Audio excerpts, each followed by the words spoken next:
has just begun. We don't rock tri-state, we rock worldwide. Broadcasting to over 100 countries. In the Mix Radio, in the Mix worldwide. Peace. Peace and elevation. Welcome to the Wake Up Project with Brother Mike X, co-host, the powerful Ella. We're here tonight. I believe, what is this, like our 7th show? You know, we on our way to our 1,000th show. Peace, family. Peace.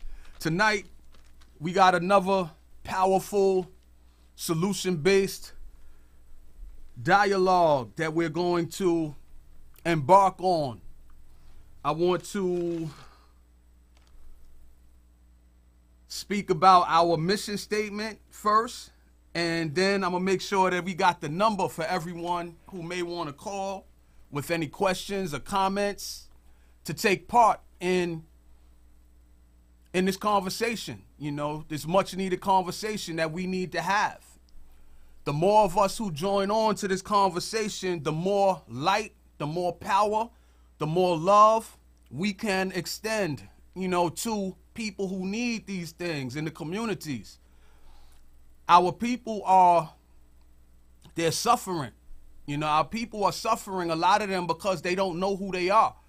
And they've been striving to do the best that they can without access to the truth. You know, I just saw,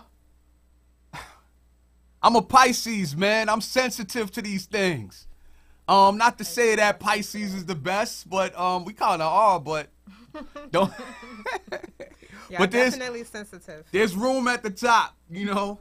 There's room at the top for all of us to get along. I'm just messing with y'all. But yeah, one of the archetypes of Pisces is that we are empathetic. You know, we feel people's pain.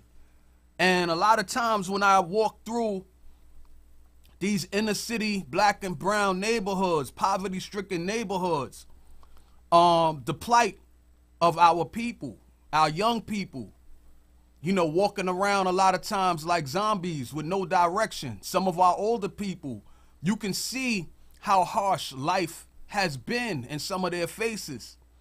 And I was telling Sister Ella, like, right before, you know, we made this trip up here to the In the Mix studios, I saw a friend of mine's on Facebook, you know, someone that grew up, you know, we grew up together in Edenwald Projects in the Northeast Bronx. And she's one of my Facebook friends, and she comments on a lot of the material that I share. So I saw her waiting at the bus stop, so I walked up like, hey, sis, how you doing? You know, and she's looking at me like, who are you? You know? And as I got closer to her, I could see the rigors of life, man. You know? Under a system that doesn't allow everyone to be able to access the opportunities needed to grow into and to maintain their best possible selves as they age. And I could just see how life has taken a strong toll on this particular sister. And it wasn't just the physical wearing down that I could see, but it was also the mental or maybe psychological wearing down.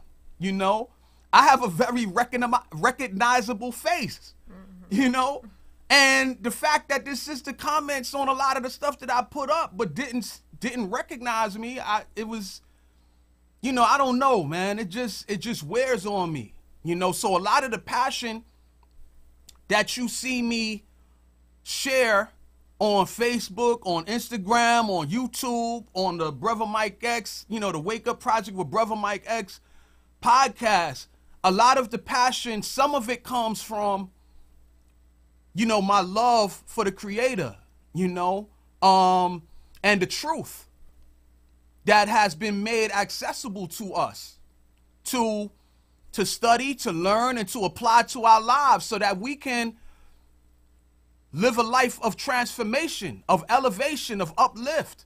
You know, I'm motivated by taking hold of and sharing a lot of that with the family from the positive side, but I also, a lot of times, I can't help but to see and be motivated by the pain, the suffering, the trauma, you know, that our people have had to suffer in these poverty-stricken areas, man. So, you know, I got a video clip that we're going to show shortly, and it's going to be a wonderful show. I hope that you will gain something by participating in the show, whether you just sit back and listen or you decide to call in and share your perspective, you know, and how you see things. And I really hope it'll be the latter. You know, I want it to be the latter instead of the former. I'd like to hear from you, family, even if it's just to say hello or hi. You know, I get it that you shy, but guess what? I'm shy too. You know, I'm shy too. Yeah, I used to be. I get over my shyness because I got a message to deliver, you know, and I fall back on that. But public speaking is one of the most traumatizing or fearful things to do, they say, when they took a poll. You know, public speaking is right up there at the top of the list. You know, so we're all a little bit shy, you know, but if we work together, we can overcome that shyness. Yes. Sister Ella. Yeah. How you feeling tonight? I'm feeling like family. Ah, I like that. And when you're around family, you know, all that shy stuff goes out the window. So you can show us who you are. We're here to reveal, you know, and stop being afraid and being in the background, you know, sitting in the back of the class. Wow. So it's time to come forward, you know, and just let it go. Like, we can't see you anyway. So you could be, you know, your hair don't have to be combed or whatever, but just call in, just let your voice be heard, and so we could, you know, talk back with you. And but definitely we appreciate you listening and watching and just being a part, even though, you know, either way we are all, you know, connected, and we're here, you know, sending the vibrations, whether or not you can speak or you choose not to. So I'm glad to be here, and you know, Brother Mike X is very inspirational and very passionate about, you know, what he does and what he wants to do for his community. And he knows that it takes each individual, and also it takes all of us to be involved and to bring everybody, you know, as much people as we can together so we can grow, expand. Already. I like the way you referenced that sit in the back of the class culture, you know, and you just brought me back, you know.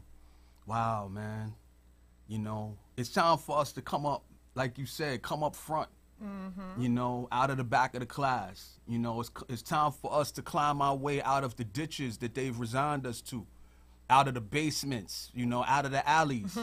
You know, it's time for us to have our moment, you know. Yes. And again, you know, I want to make it perfectly clear.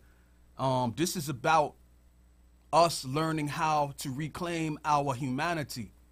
This is about us pushing away self-hatred, you know, doubt, fear, mediocrity, and apathy. You know, Black love matters. You know, it matters not just to us, but it matters to the world, because we have a key role to play in the redemption, the healing, the redemption of this world. We have a key role to play in that. You know, the way I see it is, particularly those of us who are here in America, we got way more power than we take notice of. Everybody tries to look like us, to sound like us. You know, unfortunately, they copy our swagger, you know, our language, you know, on the lower side. You know, they want to be like the caricature of us, you know, in the hood, you know, the N's and the B's, you know, they want to be like that. And we set the tone based upon that. And they found a way to monetize our pain, our suffering, our trauma, our swagger, you know. But we don't need you to unite with us on the bottom. We need for you to get out of our way so that we can begin to rise. You know, we can be that anchor that pulls this whole system down, or we can be that balloon, you know, for lack of a better way of saying it, that helps to raise the standards of the world. Okay, we already have a call. Excellent. Good evening. Please tell us Good your evening, name. guys. What's on your Hello. mind? Peace. Hey, that sound like Sister V. Yes, this is your sister Veronica chiming in, and I appreciate. I read this again. What you tagged us in earlier, the dialogue for the show today, and I'm just amazed. So this is definitely something that, you know, and I ain't gonna lie, and I'm not gonna stunt. I'm definitely afraid to step into this responsibility to change everything around, to you know, to love my neighbor, to deal with this pain. And I too, even though I'm not a Pisces, I'm a Gemini. I feel really compassionate about the people, you know, this downtrodden, you know, that life doesn't look like they have had about 5 lives. I know exactly what you saying, brother. It is very it's hurtful. It's discouraging. It almost seems hopeless. But I'm glad what you said. What are we gonna do this summer as, you know, as the weather break? That's really important because it's in Chicago and our weather is beginning to break. The sun is beginning to shine. When the sun shines, it's so beautiful. Yet, and still you see all the brokenness. You see the brokenness in our communities. And I was thinking, matter of fact, I've been kind of meditating all this week, like all this weekend. Like, what am I finna step into next? There's that word finna. But what am I going to step into next to bring about a change in my life and in my children's life and in everyone who, you know, I come in contact with? So, brother, you right on point with this. Just a message hitting my heart. I'm nervous because it's like the pressure's on now, as always, is for me to step into that light. And those are my thoughts, brother. I definitely appreciate you, Sister V, and you already know that. You know, we've had dozens, tens of dozens of conversations since we first met each other about 4 or 5 years ago almost. Wow. Right. Through Pops Movement Radio. And, you know, I definitely regard you as my sister. Spiritually, my sister from another mister. We've, you know, I wish that there was a way for us to have captured, you know, some of the conversations that we've had over the years, you know, because I believe those conversations all were pregnant with, you know, positivity, with opportunity, with love, you know, with compassion, you know, that we've expressed to each other in our desire to want to help to bring about much needed change in our neighborhood. So, you know, sis, it's organic, you know, it's organic. Just let it flow. Just let it come out. It's all of the books that you read, you know, that information, it's like the baby, it's like a baby. It's time to let that baby go. After a while, if you try to keep that baby in, that baby will destroy you in destroying itself. You know? So it's time to give birth to all of that information that you have been, you know, that you have been reading, that you have been studying, that you have been taking in. And it's not, you're not doing it for any particular, you know, event or rally. You know, it's not about the event, it's not about the rally, it's about a natural progression of transformation. So just let it happen, sis. Just let it happen. You know? It's got to happen. It's got to happen. Because I'd be darned if I walk around look like I had about 5 or 10 lives 10 years from now, you know? Already. And that's what it is. You know, we got to show our people what an uplifted life looks like, sounds like. You know, we got to be the ambassadors for the truth. Right. And the other thing is depending upon what spiritual or religious, you know, frame of mind that you might be practicing, you know, those of us who claim to know something, we're going to be held responsible for what we did with what we know. Right. You know, and you know, me and Sister Ella, we've been talking about this whole thing of there being like a pull, you know, an internal pull. Like we come from the Creator. You know, we are hardwired. We are hardwired for greatness. The problem is that we've lost our contact with the path that leads us to that greatness. You know, so a lot of us have been, you know, stuck in a fleshly, lower, you know, emotional way of living this life. And what we do is a lot of times we get addicted. We get addicted to materialism. We get addicted to substance abuse. We get addicted to striving to prove how tough we are, or you know, sexual satisfaction. You know, that's another thing that a lot of us turn to escape the pain of having been disconnected from our greatness. So those of us who understand that, we can't be too afraid to climb up that mountain. You know, to rise back into who we were supposed to be from the beginning. You know, let me ask you, sis, can you hang out with us for a little while? Yeah, oh yeah, absolutely. But I do want to definitely want to ask Sister Ella and you, Brother Mike X, this poor you guys talking about. I'm not, you know, I ain't into the spookism and all that, you know, that other stuff. But I'm definitely feeling something like really pulling me somewhere. Like I got to get from right here and get someplace else. Yeah. I ain't into spookism either. So, you know, it's spiritual, you know, and it's the same thing that pulls you to drink water when you're thirsty. You know, it's that, it's just what it is. But we look at it as it's something that, you know, that's scary. You know, you're being pulled, because when you have a message or you have something that you want to say, it's coming from somewhere to come out of you, and that is a pulling. You know, and if you pull away, or if you anchor yourself down to not go with the flow of that pull, then you just make life harder. You know, and you just make it, you know, now you make it a battle against you and basically yourself to share something that you're not, you know, and if it's coming from love, you know, it has to be coming from love. And if you have a problem and a battle with yourself from sharing the love that you have, that you want, you know, other people to grasp onto for themselves, then, you know, that's when it becomes a battle. So the pulling is something that you just want to let do what it does, you know, and you want to let go of the fear that's holding you back. So it's already what's inside. You know, it's already there. So it's not anything on the outside trying to pull you somewhere like a ghost, you know, under the bed or whatever. No, it's from inside of you, and you already know that. Like when he said it, you know, I heard your response, and you already know that it's something that's pulling you towards sharing whatever it is and doing something different and inspiring others. So I hear it. Yeah, I want to, you know what, and on that note. Hold on for 1 second, sis. There's another call coming through. Go ahead.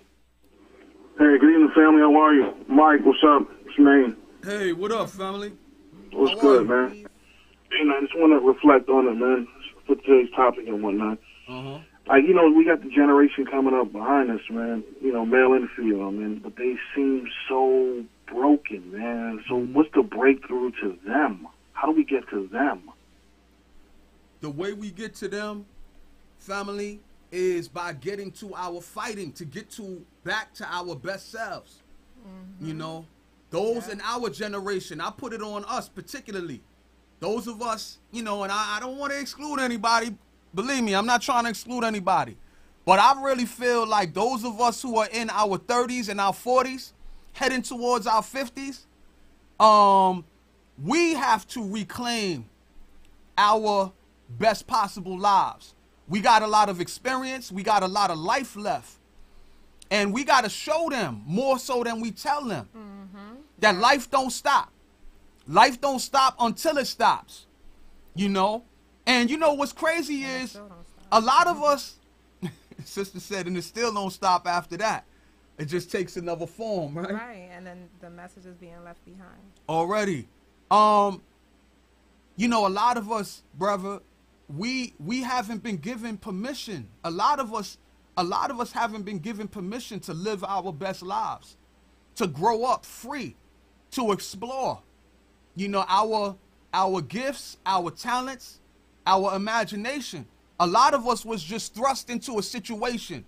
You know, oh, you got black skin, that makes you a part of the downtrodden. That makes you a part of a cursed group. And a lot of us have been struggling under that curse. You know, the curse of white supremacy, white skin privilege, and black inferiority. A lot of us have been struggling under that curse our entire lives. A lot of people have lived out their entire lives and have never found out that they were indeed special themselves. So those of us who know that we have something powerful to give, we got to begin to do it. And putting you on the spot, brother, you doing it. You doing it within who you are. You doing it within the business that's on its way. You know what I mean? DW Dogs. I mean, yo, brother, you showing and proving it as we speak. And that's really what this is about. It's not about us being so caught up in what the system has done to us, or being caught up in how far gone a lot of our people seem to be. The main thing is to learn how to begin to walk in the truth. And, you know, and build in the truth of who you are as an individual. Become the best person that you can possibly be and live. You know, and people will, it's like, we didn't have to teach, you know, we didn't need to be taught how to walk. Our parents didn't have to come up to us and verbally explain to us how to walk. You know, you got to put this just amount of weight on this foot. And then as you put the weight on this foot, then you take the other foot and you put that foot in front of the other foot. I mean, if we never would have walked if that was the case. True that. Because we didn't have the ability to discern, to comprehend yet. But how do we learn to walk? We learned how to walk by seeing other people showing that power in front of us. And we saw them displaying that power, and then we decided, well, like, yo, I want to do that too. It was innate. Yeah, but just on to piggyback, well, not even to piggyback, I think maybe to play devil's advocate, and correct me if I'm wrong, our parents, there was a space in between us and them. You know what I'm saying? There was a gap, not a negative gap, like the role, like we knew our position, like those are our parents.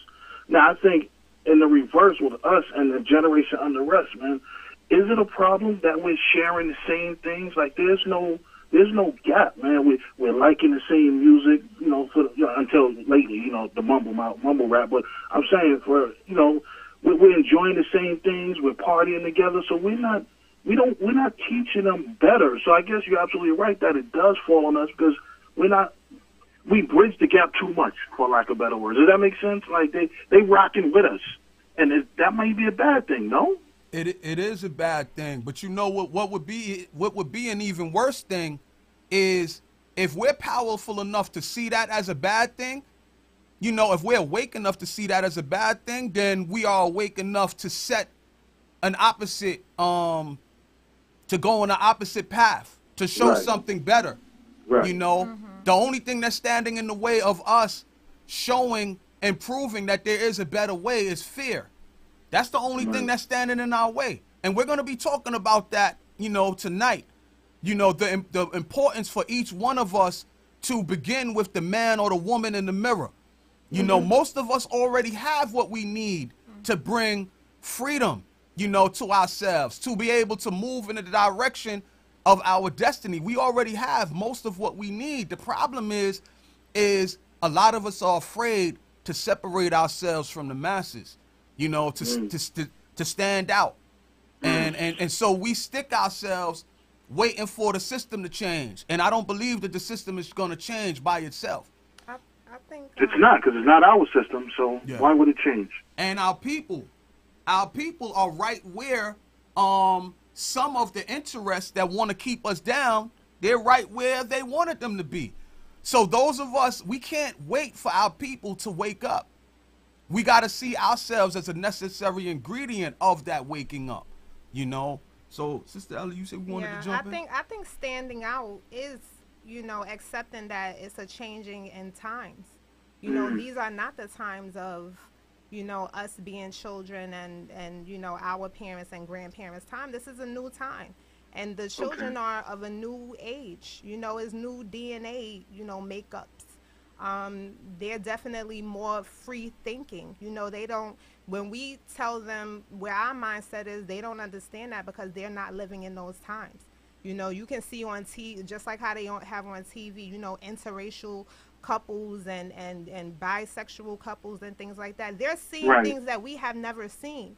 And that's becoming the norm for them. So we can't operate how we used to operate. It's a new time. So within the new time, if we notice ourselves as being, you know, our children being our friends, then let's be great friends. You know, let's be role model friends. Like, you have friends that you look up to. You know, why should I hide what I do from my children? And that means that I'm doing something that I'm not proud of and something that I don't think that they should see. So if I'm standing up for who I am, and if I'm being loved, and if I'm being an utmost respectful and you know, great person, then my child can hang out with me. My child can be around me and hear my conversations, because they're not going to get anything negative out of it. You know, so if we're in those times where the children are hanging out around us, then we got to check ourselves. You know, not trying to go back in the days, but to move forward to where they are and meet them where they are. But with a leash, a long leash. I mean, what are you hiding from them? It's not so much what we may be hiding, but if we're going to conform to today's time, understanding that the system is put in place to break them, then why? And I'm not questioning you, so please, if it sounds like that, please forgive me. No, I'm saying why you know, conform to what they're living. You know, we didn't do that with our parents. We were told, you know, you speak when you're spoken to, and I think for the most part we turned out pretty okay. You know. I mean, I'm sorry, sis. Let me, and I'm gonna take you back. You know, because me and brother Jermaine, we grew up in the same housing development, the same projects, Eden Wall houses in the Northeast Bronx, in the same building. So we're basically of the same generation. And, you know, brother, as you know, I think that we were part of the last generation that still had pre-crack era. Right. You know, where we still had pre-crack era and pre-social media era. You know what I mean? Pre-internet.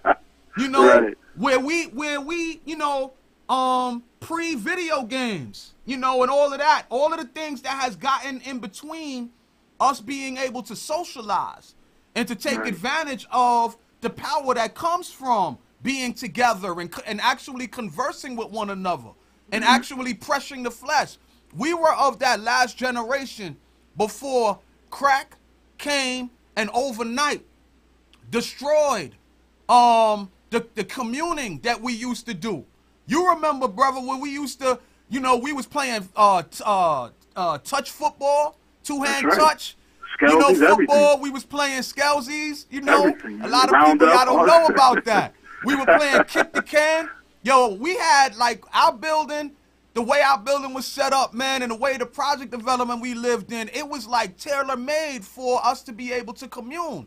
A lot of people talk about how bad the projects are, but we, you know, and the projects wasn't all that. It wasn't the greatest, but we still had a touch of community, you know, where all of our mothers used to sit on the bench, you know what I mean? And because all of our mothers used to sit on the bench, it made it easy for us, their children, to get, you know, to basically get along for the most part.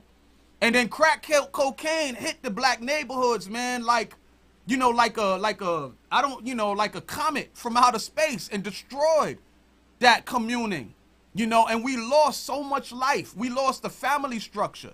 We lost the community structure, and we've never recovered from that, basically. Never. You know what I mean? So now this is the thing. We say to our kids sometimes, you know, when we see the growing disrespect, you know, the growing disenchantment, you know, that is growing in our children in the way they regard us as their parents, because a lot of them don't see power. When they see us, they don't see power. Right. That's you know, and our children are attracted to power. The only thing is the power that they're attracted to is a power that leads to self-destruction. You know? So, and we say to our kids sometimes, we say, back in my day, we had the type of community where we stuck together, you know, and if you disrespected this parent, you know, or you was caught doing something wrong, you know, you would catch it from this parent, and then that parent would give it to you, and then they would go tell your parent, and you would catch it again. We lost that level of community. We lost that level of close-knittedness. But the thing about it is we got to get it back. We got to get it back in a new way. And who's going to bring it forward but those who know that it's something that we lost? So this is why we got to get on the front line, and we got to begin to show love to one another again. And we got to also share, you know, as we rebuild community, we got to share the respect for each other with the children. Yes. We got to instead of you know, an adult today says something to your child, you know, that child shows ultimate disrespect to that other adult because we show disrespect to that adult. You know, they're gonna follow our lead. Don't talk to my child like that, right? Exactly, right. exactly. So we gotta be the ones who rebuild that type of close-knittedness that we used to have. You know, and I know that we can do it. You know, but it's gonna be a tough task. It's going to be, you know, before it catches on, it's going to start with the lowest common denominator, which is me and you and Sister Ella and Sister V. It's going to start with us practicing that. If we wait around for there to be this miraculous awakening of 40 million plus people to practice this all at the same time, it's never going to happen. Let me get off the phone. I don't want to tie up the line. Let me get back to the brother. visual. And come back if you desire, if you feel to do so. I want to address that question still. Let this phone call come. I said that's a call? Oh, okay. Peace. Peace and elevation. Peace. It dropped, bro? Hello, I'm still here. Oh, okay. Go ahead, sis. Go ahead, sister. Yeah, I want to address that, you know, about speak when spoken to. You know, we're talking about people having trouble calling in and saying what they feel. That's a phone call. All right, it's a call coming in.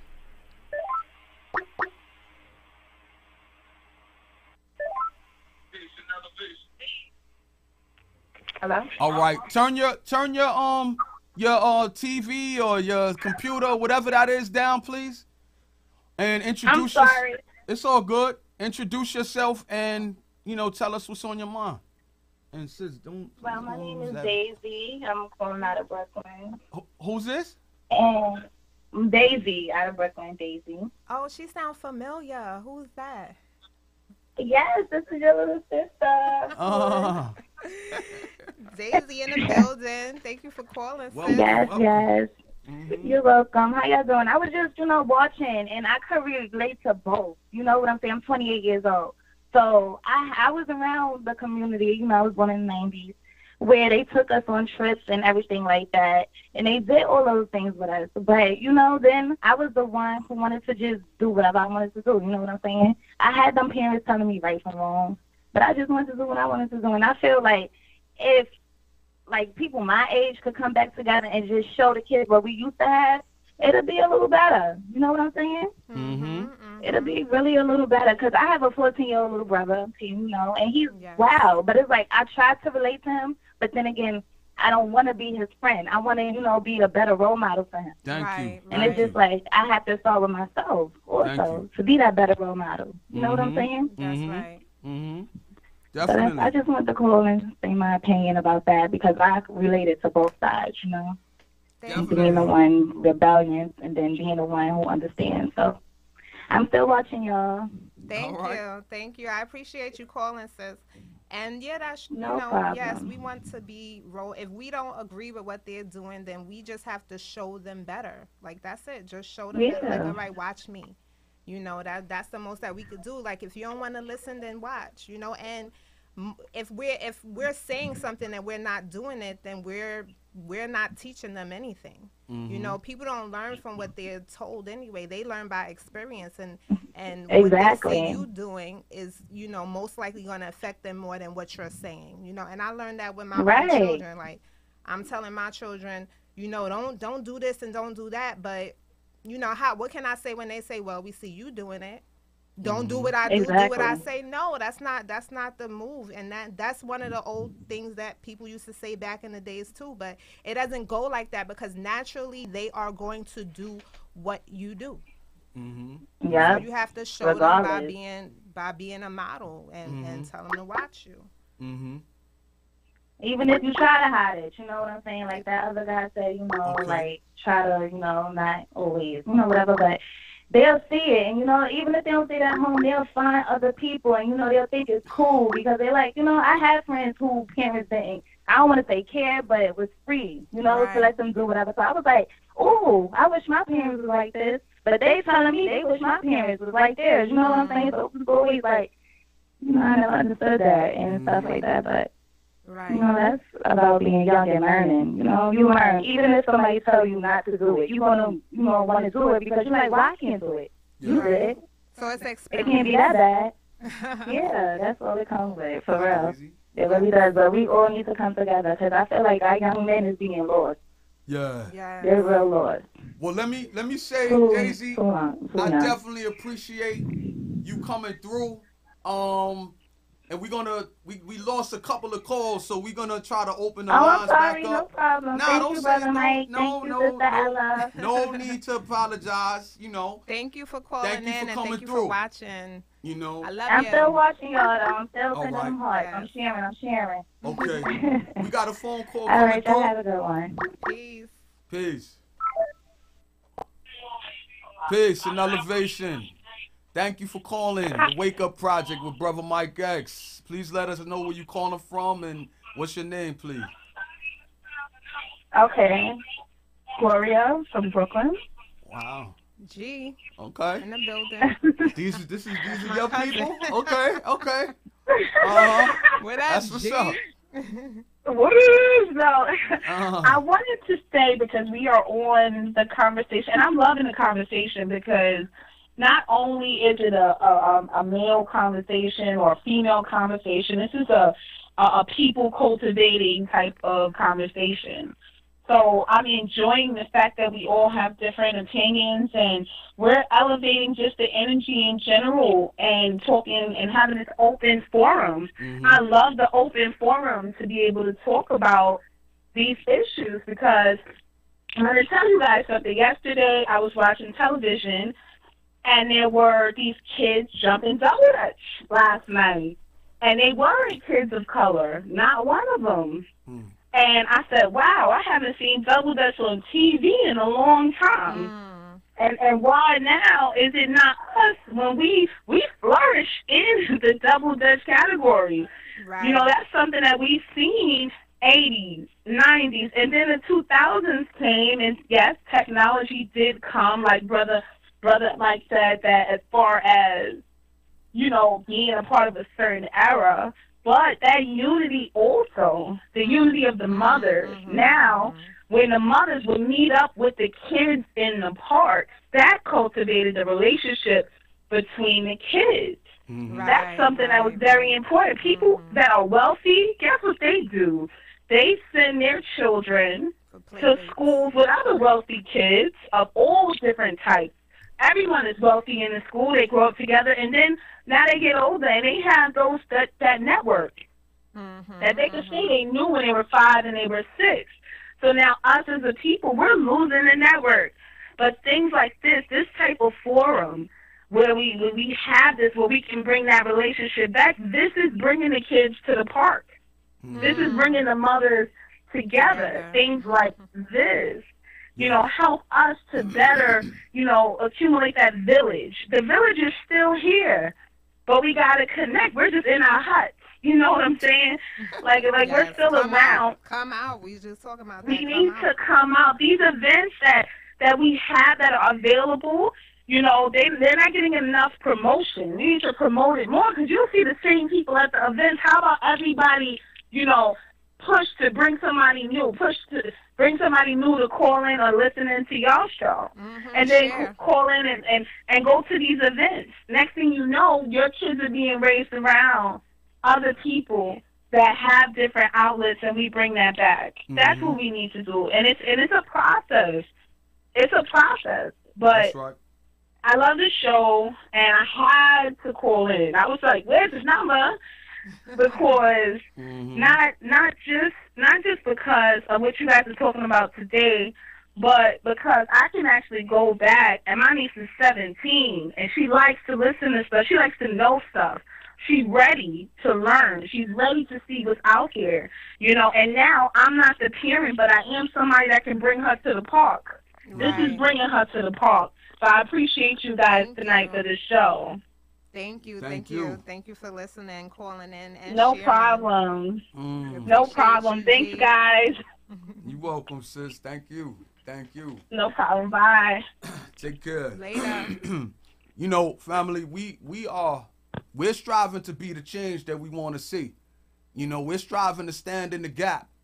You know, there's a couple of things that we got to recognize and realize. The change is we're not gonna save everybody. You know, I need those people who are standing on the sidelines, those people who are in their huts, you know, waiting for something miraculous to happen. I need you to know it's not gonna happen that way. You know, we need people who will come out of the huts and begin to organize efforts that people could join on to. There's another call coming through. I'm gonna let that call come through.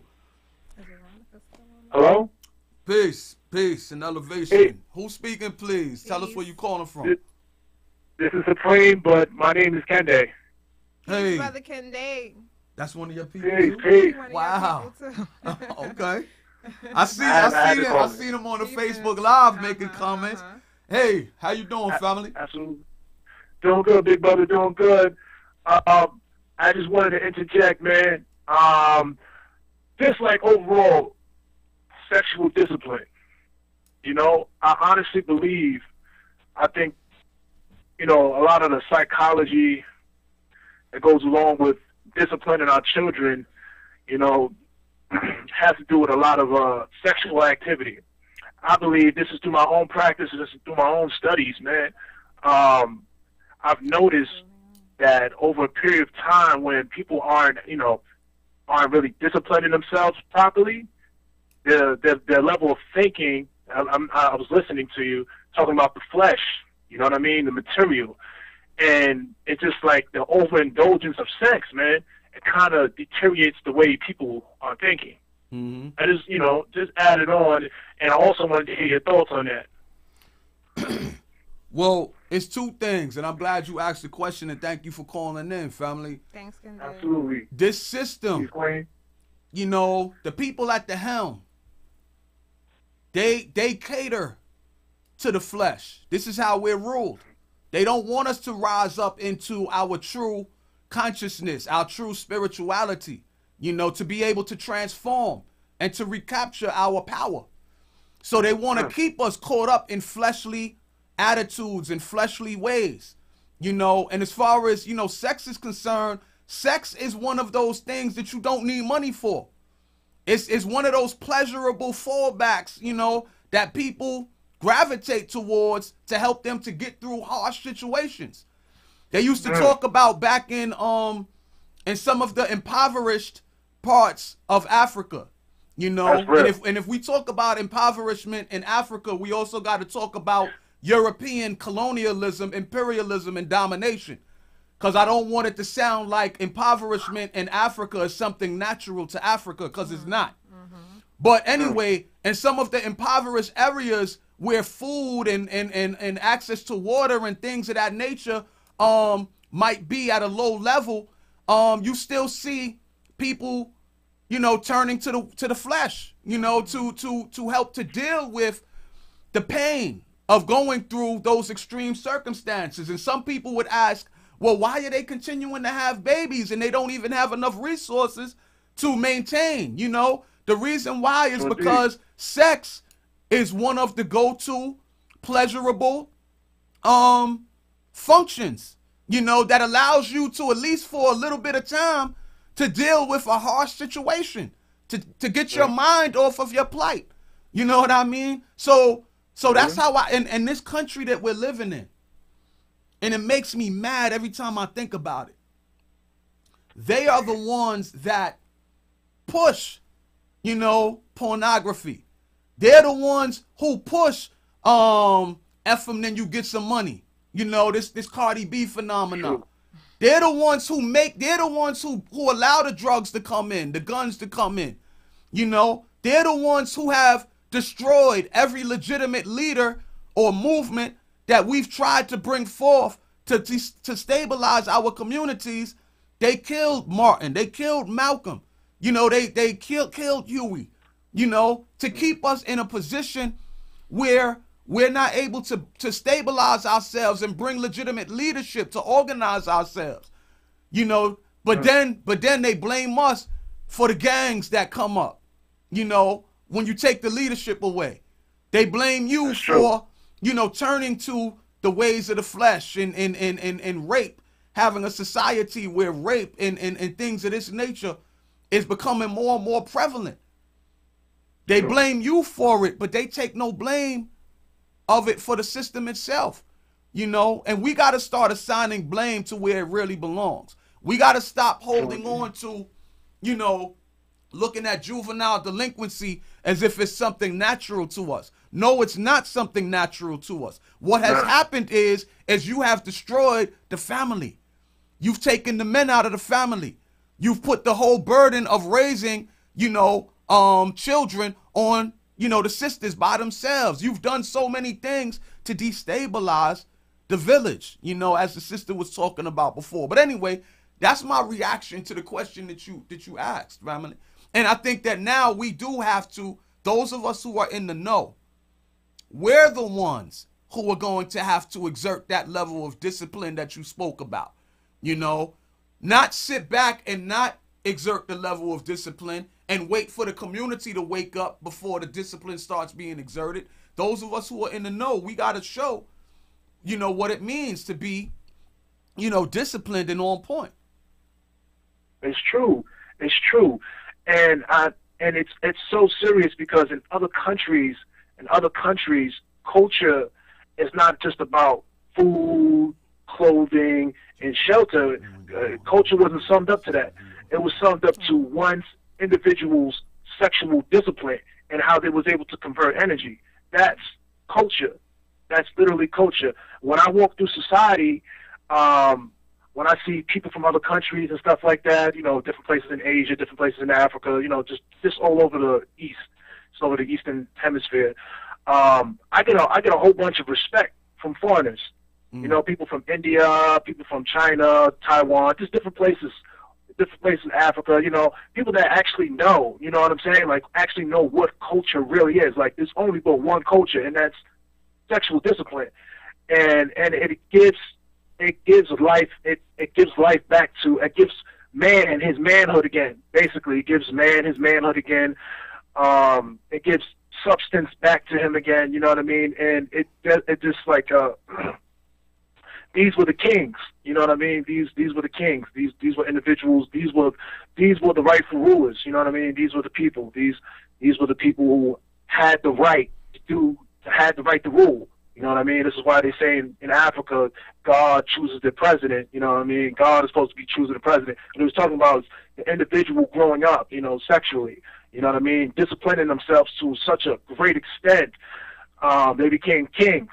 You know what I mean? Literally. Right, you know what I mean? Because the inner self was able to amplify. The inner being was amplified to such a point, you know, they had absolute control over their kingdom because of themselves, not because they had all the power, the military might, you know. It was because they were amplified. These are people of high vibratory rates. Thank you, Brother Kende. That's definitely a part of, you know, culture and, you know, raising our children up to accept themselves, you know, accept their body, you know, to be, right. you know, to have confidence in themselves, because that definitely, confidence is a big lacking, you know, in our community. And that's what, you know, leads us to do certain things, because we don't have a confidence in ourselves in any way, you know, whether it's about our mindset, whether it's about how we feel about what we can do, our gifts, you know, and our talents, and, you know, even our self-image, you know, and our skin color, you know, our body shape. You know, confidence is something that we have to, you know, nurture all around, you know, in our children and in ourselves definitely first. Before, we can't show our children anything about being confident and being and loving who we are, you know, loving who they are, if we're not doing it ourselves. So, you know, that's all a part of it, you know, having confidence and being okay with who you are, you know, your body, and yourself, you know, 360. So thank you. We appreciate you for calling, Kende. Love y'all. We love you. Keep watching. All right, peace, family. Peace, peace. This is going to be an ongoing process. I want to ask right quick. Sister V, you still on the line? Okay, I guess not. Sister V, you still on the line? Okay. Yes, I'm here, brother. All right, I'm all here. right. Hey, do you have anything? We're gonna. I want to open up that line, but I want. Do you? What? Do you have anything to share from what you heard? You know what? I got my thoughts is all over the place. I got so much to say, but come back to me again before it's over. I'm gonna rock out with you all night. All right, do this. But for me. I got some thoughts to share. Got you. Do this for me. Just can you call back in though? Cause there's some. Yeah. All right. Yeah, I can. I definitely will do that now. When you're ready, definitely call back in. Okay. All right. Thank you, Sister V. I wanna. The call-in numbers are 718-705-4959 or 914-969-6499. We got a lot of people who are watching on Facebook Live. Some of the names, and I always get in trouble when I do this, and it's not my fault. If I miss somebody, it's not my fault. It's Facebook's fault. But I see Naomi Hodge, Carlton Jones, Sister Lisa, Brother Kende, my man Carlton Jones with the Independence Day Project. You know, the Independence Day Project is striving to bring forth a complementary type of energy and spirit that the Wake Up Project with Brother Mike X is striving to bring forth. Yes, asking a question. You know, what does an independent black community look like? Right? You know, and an independent black community looks like us seeing ourselves as the change that we want to see. You know, brothers striving to stand up to be men again, to be fathers, you know, to be husbands, to be protectors and providers and discipline. You know, not to say that those same things can't come from the sisters, but a lot of those traits are naturally connected to the male principle. You know, is asking our sisters to stand up, to be strong again, you know, to carry themselves with a certain discipline, a certain self-respect, you know, and don't allow yourself to be connected to any man that's not worth your time, you know, as the foundation of the family, and family as the foundation of the village, where we see ourselves as sovereign, where we see ourselves as self-determining, where through the power of our unity, we're able to rise up into economic and political power, you know, where we're looking to take over our own neighborhoods, you know, to run the businesses, to build and run the schools, you know, to have our own health offices, you know, to have that money.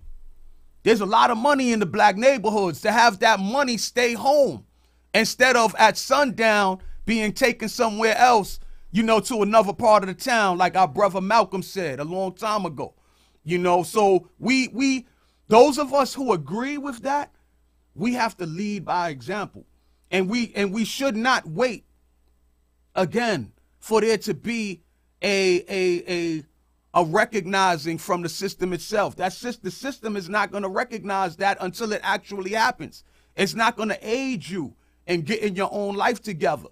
You know, you have to see enough in yourself and see enough in each other for us to begin to build that foundation that will allow us to grow a micro unity in the midst of the chaos. And create a new system. That's right. That's right. And we could do that right now. You know, as a matter of fact, we are doing that right now.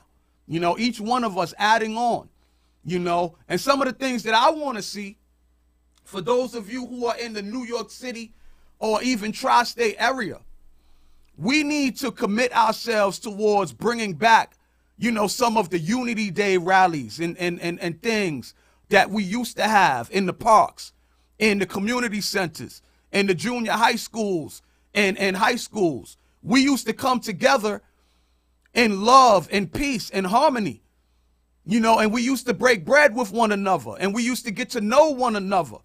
And that's how this unity, this much needed unity that our political and economic power will grow out of, this is how it gets started, you know. So I'm putting that challenge out there. You know, I'm going to do my part. We're going to do our part, you know, to get that going. But we're going to ask some of you who have relationships with your local community boards.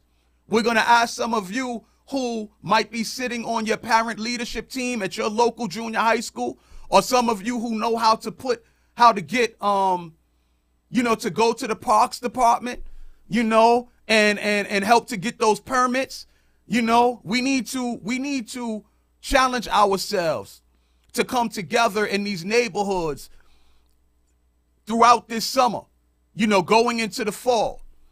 Because like Sister V said earlier, and like I said on a post that I made tonight, you know, advertising this show, we know that when it gets hot, we know what starts to happen in the poverty-stricken black and brown neighborhoods. A lot of us have been taught and fed a steady diet of self-hate. And this has been going on over the generations, going all the way back to, you know, the enslavement, you know, of our people 200 and something years ago, where there were contests, you know, of, you know, to the death, you know, where it was promoted for us to look down on each other. We got to fight that conditioning and flip the script, change the paradigm. It's time for us to do that. And I appreciate the callers and also the people who are on Facebook Live. I started saying names and then I stopped. Brother Jermaine, Brother Lyndon, what up, family? Sister B, Katrina, Sister Jessica, Valtisha. Is that one of your people? Valtisha, yeah. Yeah, she one of your people too. They okay. all my people. Okay. All right. I'm just getting introduced to them. 10 way up. 10 way up. All the Hodges on there. That's my family. Bernie, Brother Bernie, Shelly, China. All right, I hope that's most of the names, if not all. Elizabeth. B Hodge. You know what I mean? So I definitely thank everybody for coming through, you know. And again, each one of us has a gift. Each one of us has a talent. Each one of us has a skill. And instead of us hiding our gifts, hiding our talents, instead of us being so caught up in the system as it is that we don't have enough time or enough energy to build the system as it needs to be for us. It cannot be where we continue to be the little kids of the world, you know, to be seen and not heard, to be dependent for our food, clothing, and shelter on other racial ethnic groups. That's not going to allow us to be able to win the type of justice, you know, the type of respect in this world that we deserve as human beings, as children of the Most High, you know. So we have to raise up in our standards. Brothers, I challenge you moving forward. No matter what the system has tricked us into, we got to start seeing the mothers of civilization in our sisters. We got to start seeing them and holding them to that high regard again. And we have to encourage in ourselves the strength, the power, the responsibility that's going to encourage them to begin to trust us again. You know what I mean? And we're going to have to want to feed into our sisters to encourage them to be all that they can be as well. There's an old saying that beside, I'm not going to say behind, beside every good man is a good woman. We want to have our sisters to be able to live up to that high standard so that they can challenge us to stay on top of our game. There's a call. All right. Here's another call coming in.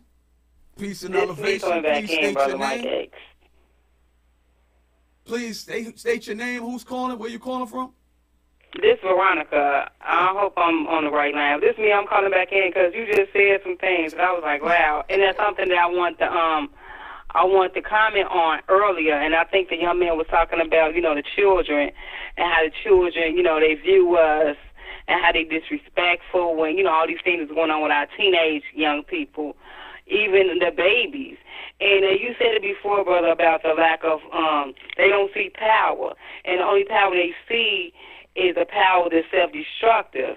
And that's going back to when we talk about this pool that you and Sister Ella, I hope that's on there. I hope I didn't mess that up. Okay. Talking about that pool to get us in obedience with what we're supposed to be doing so our children will come back and they can trust us. And we will have that power that they want to look up to, they want to respect. Because deep down outside, our children look at us like we're on their level. Like, okay, you know better than me because of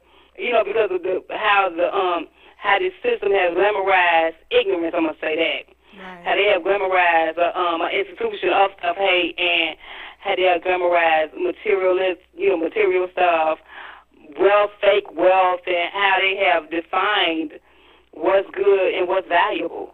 So our children are looking at all these things, and that's that poor. To me, and just to me personally, I'm thinking that poor is, you know, remind us to be poured out, this systematic condition is sucking the life out of us. So our children will rise up and look at something different. They will be more, what's the word I'm looking for? They'll look at what they want to mimic. They'll see the change they wish to be. Because right now they don't really have any examples just walking around the neighborhoods that they can pattern after us. So I want to chime in and pretty much just share my thoughts on that because that's something that I see every day. I see the children every day, the disrespectful, you know, being disrespectful, being disrespected, because they do also hold a lot of stuff inside of themselves also. Right. So it's too much like a two-way street. They're dealing with a lot of stuff as well. Definitely. Yeah, I like what you just said, you know, because I always say that, like, we were just talking about that earlier, as a matter of fact, how we don't respect, you know, children. And who's to say that children don't deserve respect? And that's one of the things that we tell them to do, and we don't show. We don't show them respect. We talk to them as if they're lower than us. Right. You know, and sometimes, a lot of times, our children can teach us. They can teach us something. You know, especially where it's a change in time that we ain't been to not even school, but it's just that they have a different outlook on life. You know, and I'm a mother of 6. 5 I had naturally, okay, and my children always teach me, you know, so we have to respect and if we don't respect our children and then we send them out to be disrespected or we tell them to stay in a child's place, when they encounter adults in a community, like in the stores that we're talking about that we don't own, right, and then they see our children and they disrespect our children, then, you know, how are they going to stand up for themselves in the face of people who don't have their best interests at heart? You know, so we have to teach them by respecting them and knowing that they can do better because they have to go out and encounter other people. So we can't just tell them to sit down and shut up or to speak when spoken to because they have other adults outside who doesn't have their best interests at heart and they have to know how to talk to them. Down. Absolutely. They have to know how to deal with that. They have to know how to you know, talk to the teacher. You know, we have a lot of teachers in school that don't have our children's best interests at heart, but they're in that school. You know, we have teachers who tell our children to sit down and wait to use the bathroom, you know, to the point where they end up peeing on themselves because they think that they have to listen to the adult when the adult is telling them that they have to wait. You know what I'm saying? So it's certain things that we teach our children that go against what they really need to know, because we think that we know more than them, but that doesn't actually mean that we know better sometimes. You know, and we teach them in a way in fear, because we don't want them to embarrass us, you know, but we still have to understand that they're going to be out in the world on their own. And they're going to take what you say, and they're going to take it out into the schools, and they're going to take it out wherever other adults are. And they're going to have to know how to deal with that and how to combat if they need to, you know. And the bathroom issue is something that I experienced, you know, in school. I didn't pee on myself, but I had to walk out of a classroom and not listen to the teacher because I had to go to the bathroom. So, you know, it sounds simple. But when you talk about listen to adults and stay in the child's place, it's certain things that it doesn't matter if it's a child, it's a human being, and they have to use the bathroom. So let them use the bathroom. They want to eat. They don't want to eat what you're trying to feed them. You know, I've had instances where I was making my children eat something that they didn't want to eat, and they said, "Oh, I don't want to eat that." And what happened? They threw up. You know, and not talking about my food, but I'm not I'm not shy to say, you know, it's things that we make our children do that go against them, but we would never let anybody do that to us as an adult. Nobody is going to make me stuff food down my throat that I don't want to eat. You know, and we do know better, you know, eat your salad, eat your vegetables and things like that. But it's sometimes we teach our children to go against their innate, you know, movements, their innate things in their body that their body naturally does, just because we're the adults and we think we know better. You know, things like using the bathroom and eating. Like, no, we don't know better all the time, because we just say certain things because we learned it. That's right. And that term we say, shut up and listen, or all that stuff is a learned behavior, things that we have learned through, you know, from our parents and stuff like that. And that stuff just it hasn't evolved to these children, and we need to watch that. And on that note, I want to just make a point. I want to talk about this book I read. I read a book called The Conscious Parent. Make it quick for me, sis. Okay, I just want to say I read a book called The Conscious Parent. It talks about the child and the parent growing up together, learning from each other. And that's all I want to say, brother. I'm out. Go ahead. You guys, lovely job. All right. I'm going to fall back. I didn't catch the name of that book. Because what was the name of the book again? The Conscious Parent. Uh-huh. And what's the author's name? I don't, you know what? I got to dig it up to get the author's name. I don't know the author's name off the back of my hand, but don't fight me. I'll leave it in the link, okay? I'll leave it in the link. I'll take a picture of it and I'll leave it in the link. All right. But go ahead, brother. No doubt. Thank you. No doubt. Thanks, sis. Right. I just, you know, I want to say that the plight of our youth is a manufactured plight.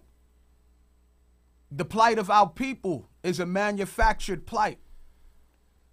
You know, we have been conditioned to accept our lot in life as if there's something wrong with us. We've been conditioned to live down to the stereotypes of being slaves, of being second-class citizens, of being the N-word and the B-word. And a lot of us, we are carrying the weight of that conditioning as if it's ours naturally. And again, it's not ours naturally. These are things that were systematically done to disconnect us from our greatness.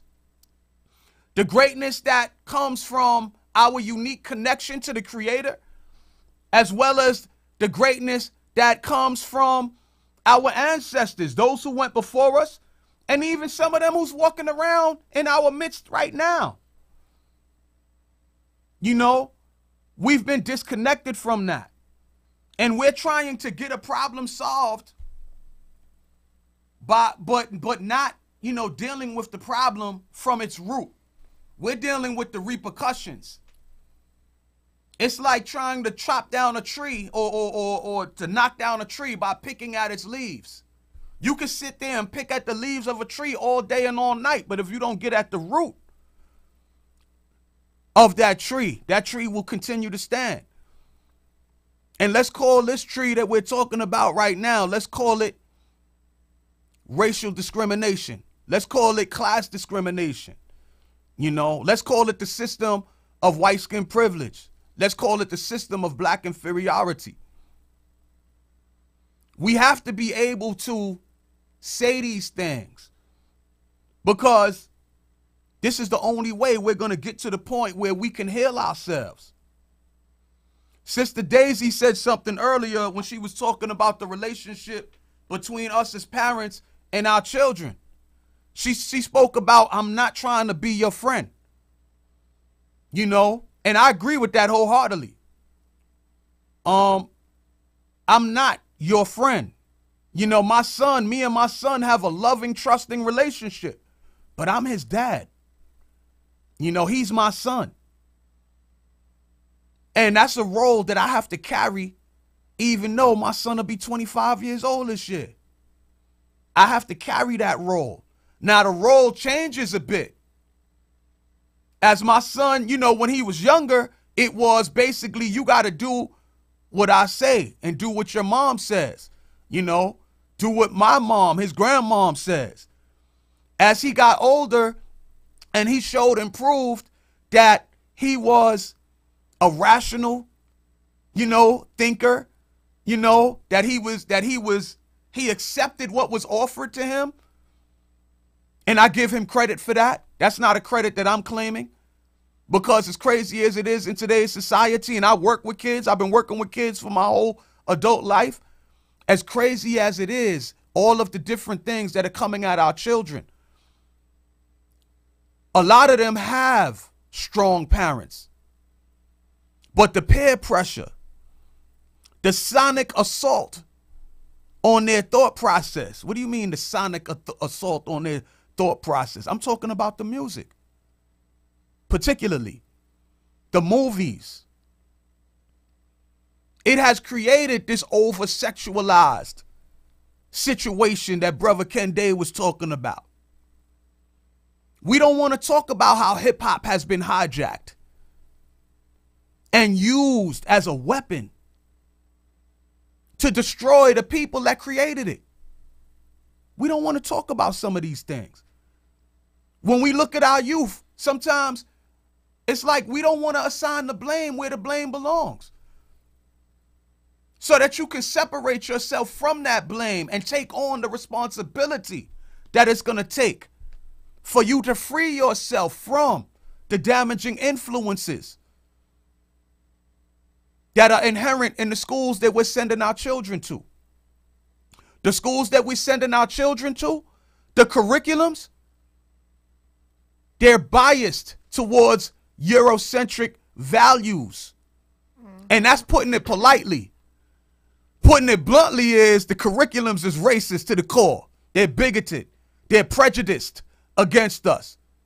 And Malcolm said you would be a fool to send your children to a school that your enemy put a curriculum in place to keep you subjugated. He didn't say it that way. I kind of summarized it. He said it better than that. But you get the meaning. You know, we have to take the responsibility. So look, the relationship changes.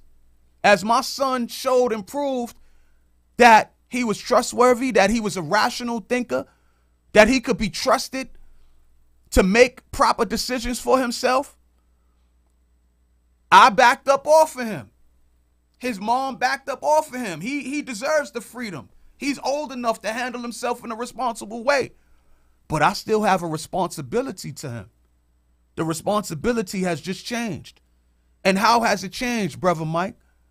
As my son has grown into adulthood, I look upon my responsibility to my son is to strive to live the most powerful, the most uplifted, the most conscious and aware life that I can live, to show my son that life doesn't stop until it stops. I have to show my son that as you get older, you don't have to become decrepit. You don't have to become broken down. You know, you can still stand strong as you enter into your late 40s, as you head towards your 50s, as you head towards your 60s.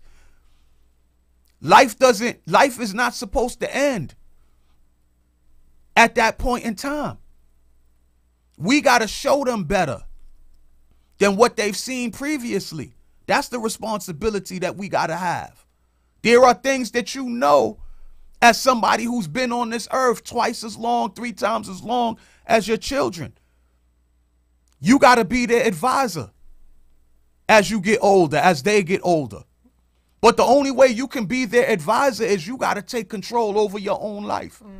Don't expect them to do something that you haven't shown them is possible. Right. You know what I mean? And there's a lot of parents out here who, yeah, you know, do what I'm saying, but they're not teaching them the right way, you know, or whatever the right way is. You know, if I listen to everything that my mother said, but she told me that I only got to shower once a week, then, you know, because she's my mother, she was right. Hey, peace and elevation. Please let me know who's calling and tell us what's on your mind.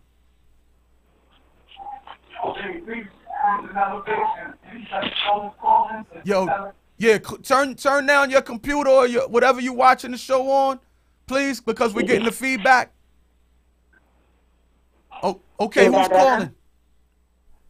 This is Jessica. Hey, finally, another one of my people called.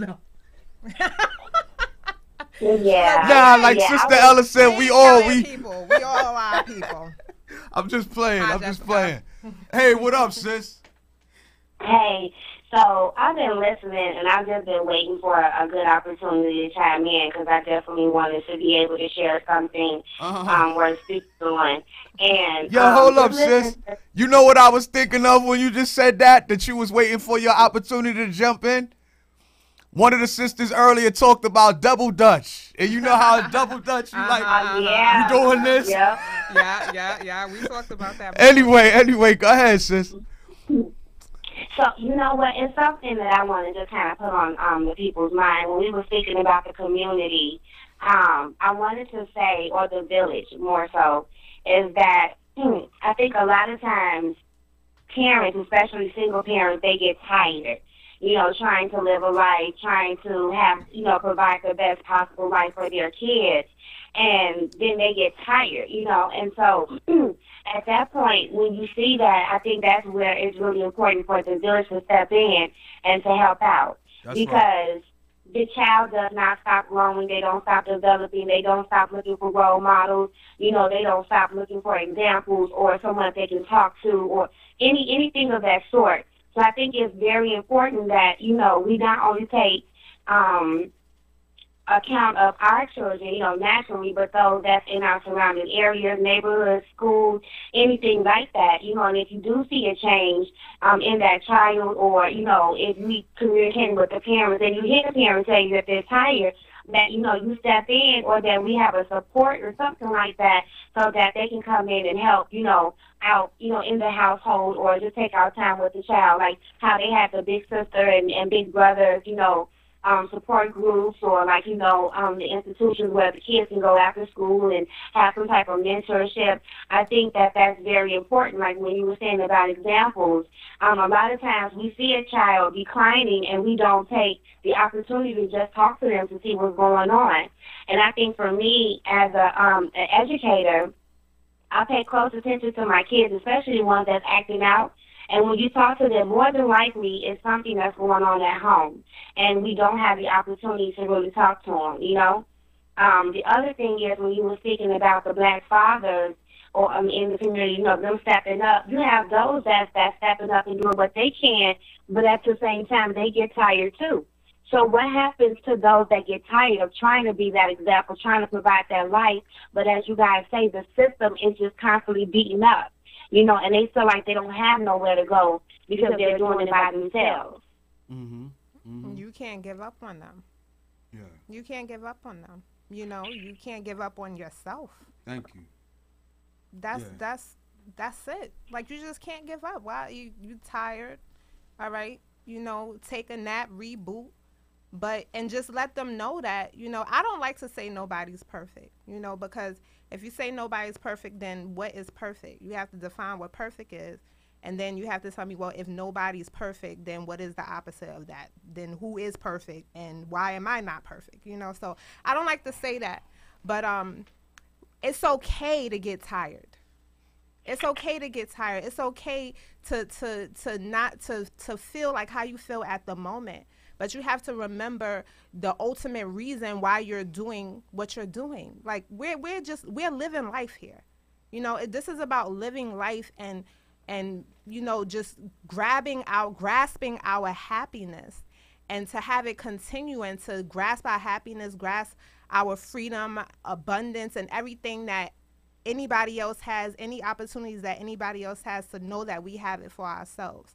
So it's okay to get tired. You know, we have to go to sleep at a certain point. That's how we are set up as human beings, to take time out, you know, when we've done all we could for the day, you know, to take the time to reboot, you know. So it's okay to get tired, but don't lose sight of what we're really doing, what we're doing for, you know. And as parents, as whoever you are, you know, helping to raise children in your community, in your family, with your friends, whoever it is to know that, look, I'm living my life, but I'm also being watched, you know, and I'm also affecting other people. So I get tired, and yes, I want to be as strong as I can. So, you know, get tired, take a nap, you know, take a hiatus and reboot and get yourself together so you can come back even stronger. So it's just, don't give up.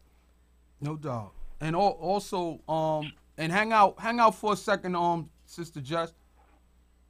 You know, each one of us has the responsibility to ourselves to live life from the inside out, to stop waiting for, you know, society to change before you change. Each one of us has the responsibility every single day that we awaken to strive to live our best life, to strive to, you know, to pursue our hopes, our dreams. And the foundation of being able to pursue your hopes and your dreams is to strive to live a balanced life, to strive to integrate, you know, your physical, mental, emotional, and spiritual life. You know, that's who you are. You are you are a physical, mental, emotional, spiritual being, you know, with incomparable power. But what happens is, a lot of times, is we're so caught up in past regrets, or we're so caught up on fear of the future. We're so caught up in being afraid of how we're going to be regarded by our friends, our family, our loved ones, our neighbors, that we hide ourselves. You know, we hide, you know, doing the things that we know we're supposed to be doing, but we're too afraid to do these things. It's time to fight through that fear. You know, it's time to fight through that fear and step up, stand out. And what you're going to find when you begin to do that, you're going to begin to find that there are other people who've been waiting to join on to a positive effort versus a negative reactionary effort. You know, as crazy as the system is that's attacking us on so many fronts, we're still not supposed to live our life in reaction to them and what they're doing. We have to learn how to live our life proactively. What are you for? What is your purpose? What have you been, you know, created to bring and add on, you know, to the cipher? I want to know that. I want to see that, you know. And I tell you this, and it's in a general way, it's love. You got to learn how to love, family. Now, I know that there's some of the hardcore, you know, revolutionary, radical, you know, people who don't want to talk about love, who think that love is soft. Love is the only way that we're going to get ourselves out of the condition and the conditioning that we find ourselves in. Because the reason why we tolerate a lot of the things that's taking advantage of us is because we don't love ourselves. When you don't love yourself, then it's easy for people to take advantage of you. It's easy for people to treat you any type of way. We was talking about earlier, man, some of the, you know, the the Chinese foods and, you know, and a lot of the supermarkets and how devitalized and how dirty, you know, some of these people are and the businesses that they run. And we were talking about earlier, like, why would people put up with that?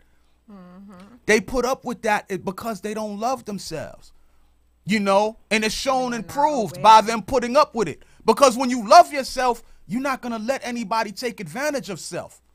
You see what I'm saying? So we got to get into a healthy practice of self-love. Self-love for our minds.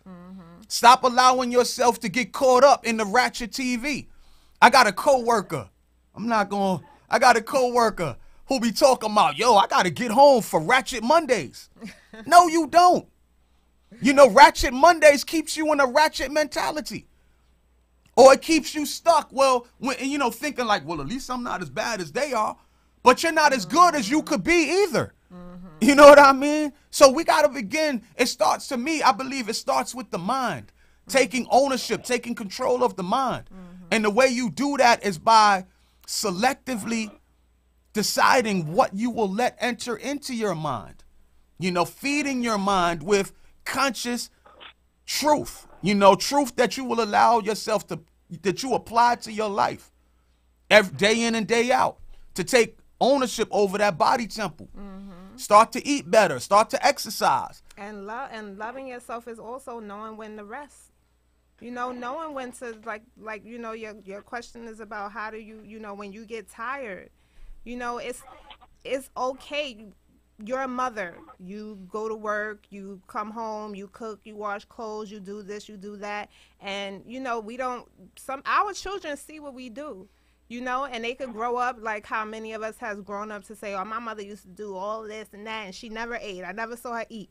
You know, it's okay to take a break. It's okay to show your children that it's okay for them to take a break. You know, we think that that we have to take a vacation once or twice a year and work the rest of the 200 and something days out the year.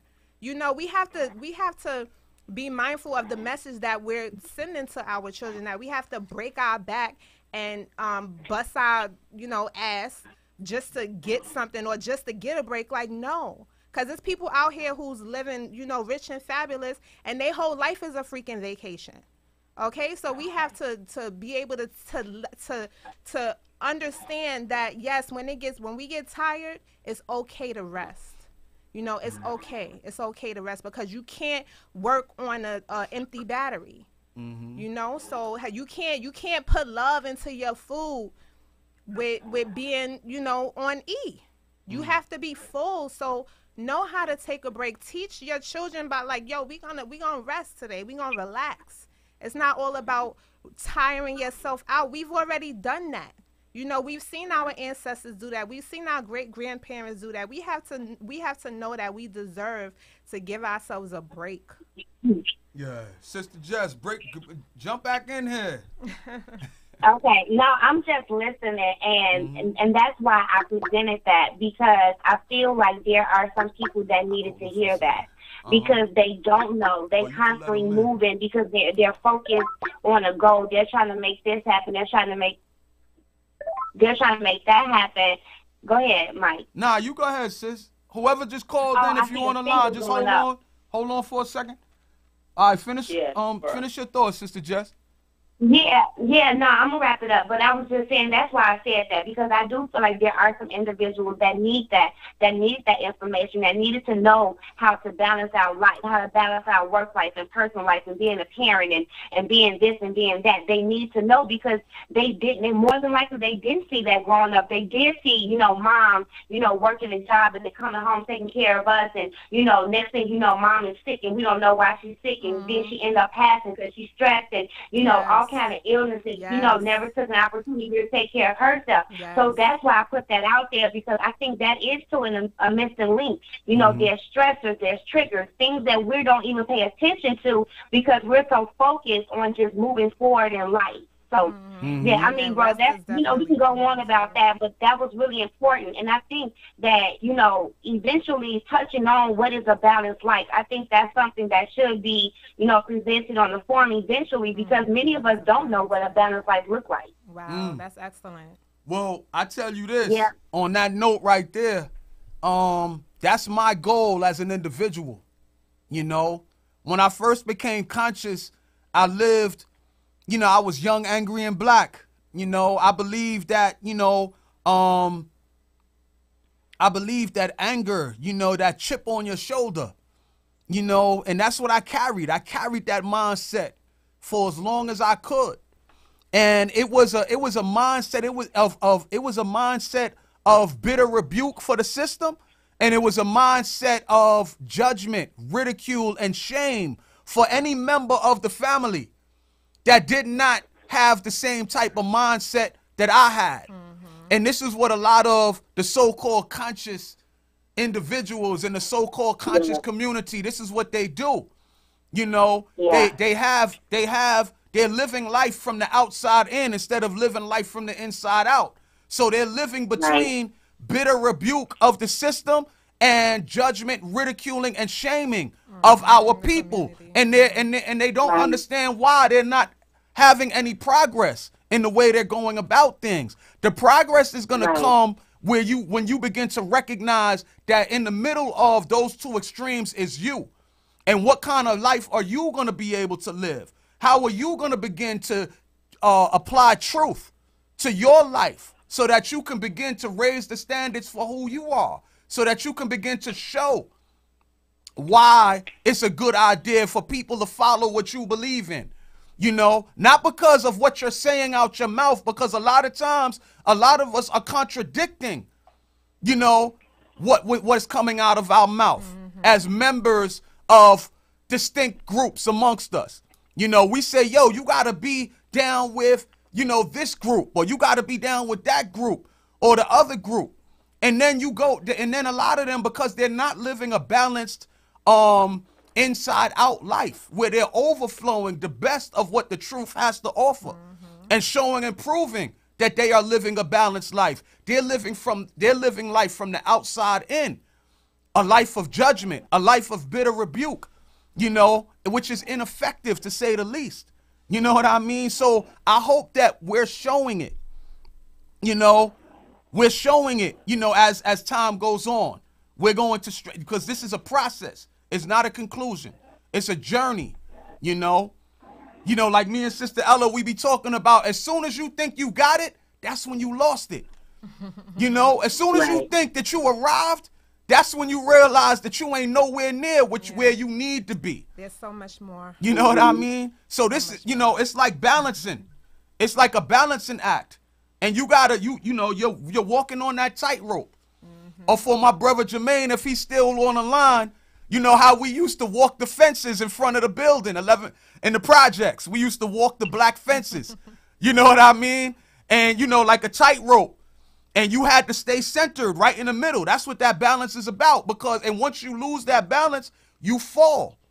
And a lot of us have fallen, you know, over, you know, the years. So we gotta, your job is to live a balanced life first and foremost.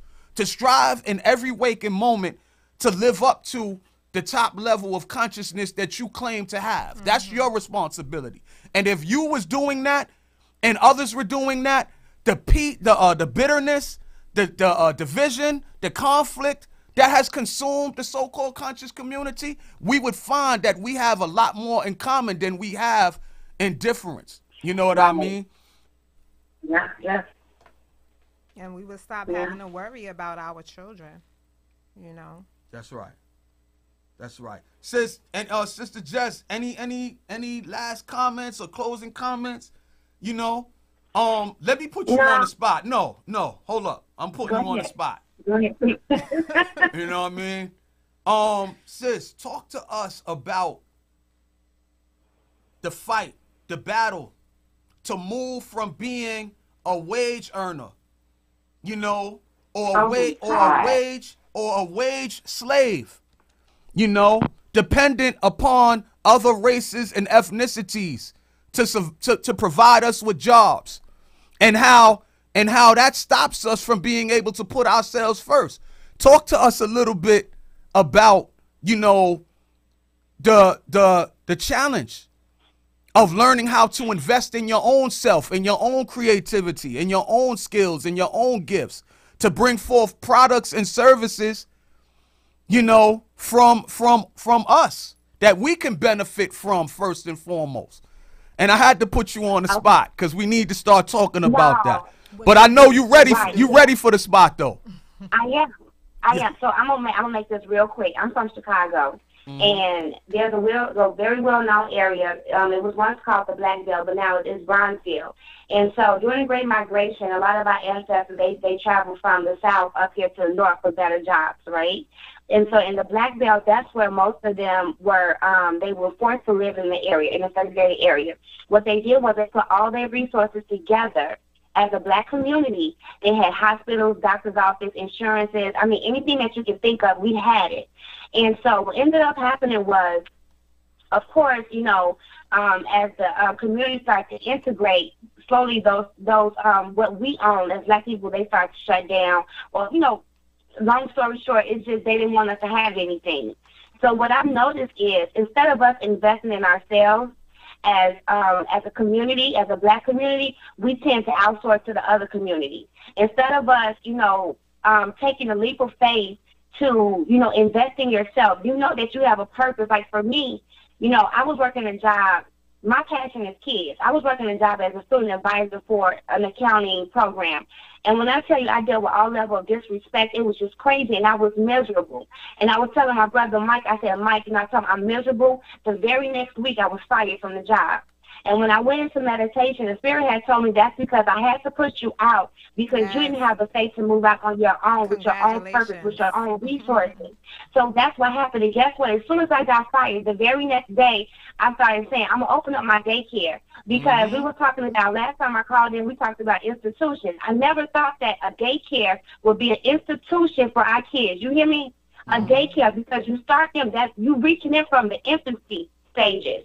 And when you start to develop them and you teach them and educate them, you're investing in them. Now, as they move forward in life, it's up to their parents to continue to direct them.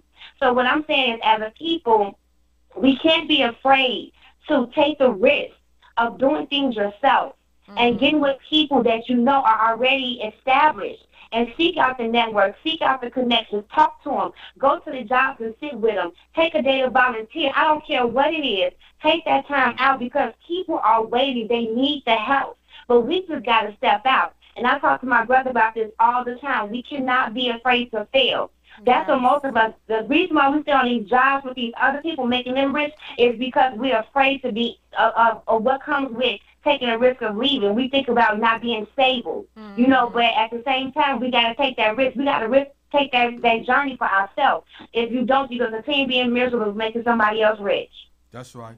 That's beautiful. And that's, I'm going to close on that. That's right. Congratulations. Thank you, sis. I love that. I love hearing stories about, like, if somebody, like when you said you got fired, I smiled because I knew that it was something great coming after that, you know. And we have to realize that sometimes when the worst thing happens, if you ain't dead, you know, it's something huge coming after that. So I appreciate you telling your story. Thank you so much. That's definitely inspiration. Yeah. No doubt. Yeah, man. All right, y'all. Sis. And listen, I want to encourage you. Last thing, thank you so much for this forum. You know, I love you, bro. And sis, thank you so much. I love you too. I want you to encourage you to stay focused, keep pushing, and don't give up. You know, Chicago got your back. I'm here. Say the word. I'm down there. All right. All right. Love you guys and take care. Love you too, sis. Love you too. All right. I want to say, and this is for Sister V. This is for everybody. But this is for Sister V. All right, I'll let this call. Let's let this call come through. Peace. Peace and elevation. Who's calling? State your name and where you calling from. This is Ronaldo Vasquez.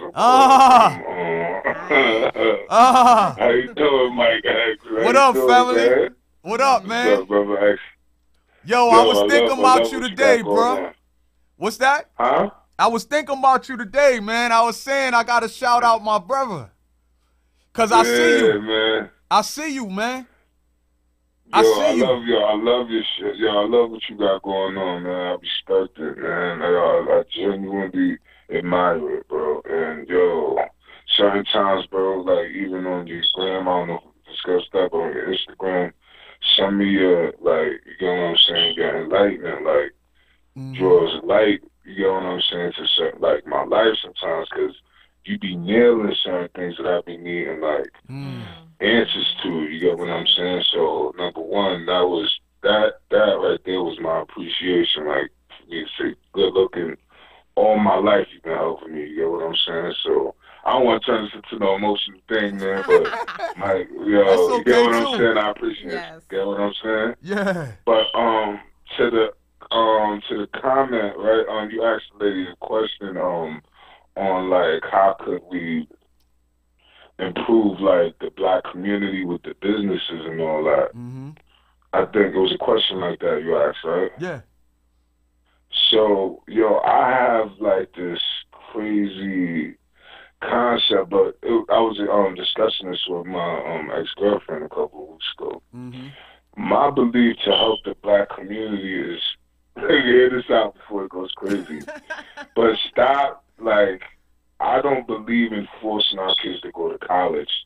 I believe in them developing up a trade, because that could be, that is crazy. Like a, yeah, you get what I'm saying?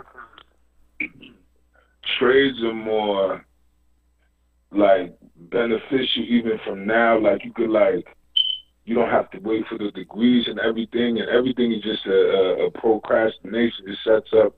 And for the community that I live in, you get what I'm saying? Everything is just so fast that it could become discouraging. You get what I mean? Especially being like 30. Let's say you 30. You 30. Let's say you don't have a high school diploma or you don't have a college degree. You're going to already feel like you lost. That's discouraging. You get what I'm saying? But let's say if you're 30, you could develop a trade. Hopefully you could meet a great group of people, you get what I'm saying, and that can help you furthermore. But I don't believe in, like, I believe in, like, don't force your kids to go into college. That all that, just to say that in a nutshell, man. Yeah.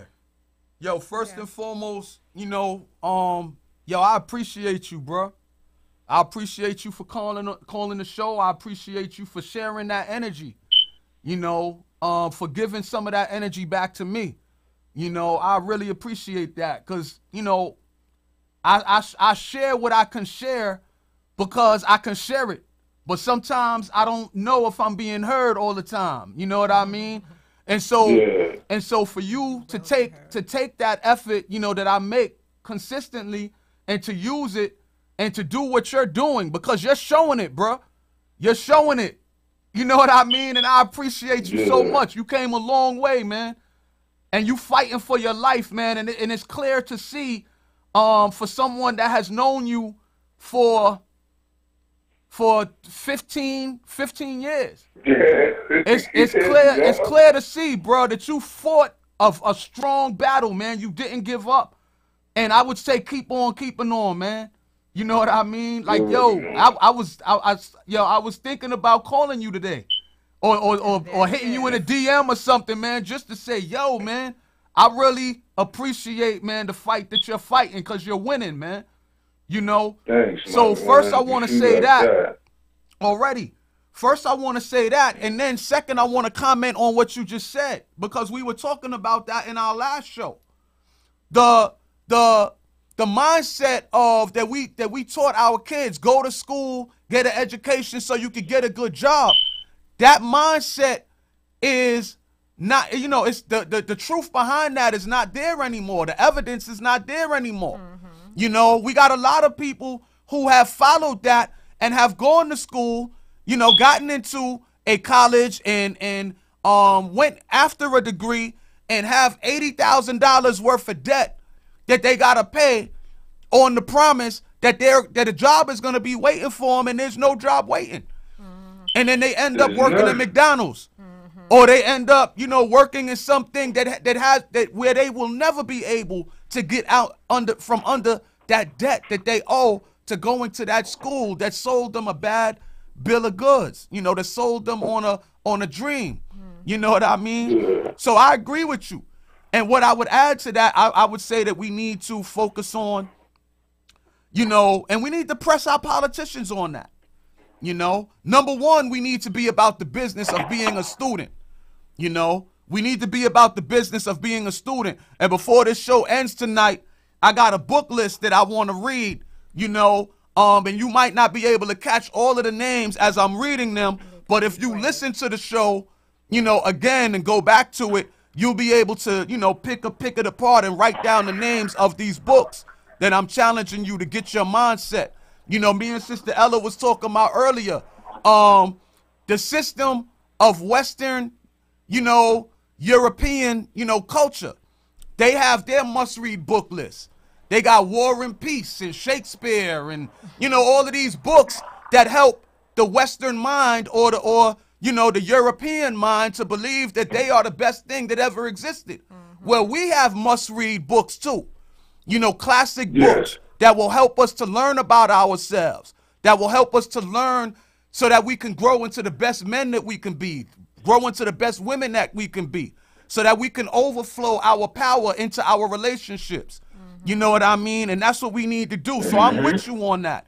We need to focus on getting trades and certificate programs that they have that are not necessarily about spending thousands upon thousands of dollars to get a degree, but you can get a certificate and learn some valuable skill that you can go into work immediately, either go and find work or you can create work for yourself. I think that that's the other aspect.